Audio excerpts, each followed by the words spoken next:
We just started the second round of education at Ukrainian Corporate Governance Academy, again with professors from the best business schools in the world. We discuss simple things here. Who needs a board? Private companies, state-owned companies, public companies. How those boards are being formed to avoid the pitfalls, to get the best practices in place. What does it take to be efficient board member? Where to seek board members?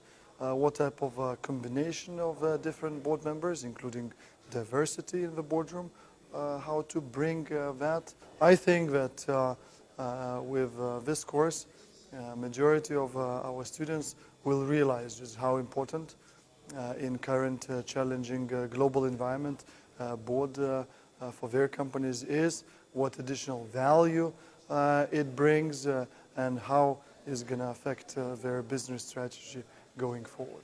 I think that we all realize that governance in Ukraine, both at the state level and at the company level, is still making its infant steps.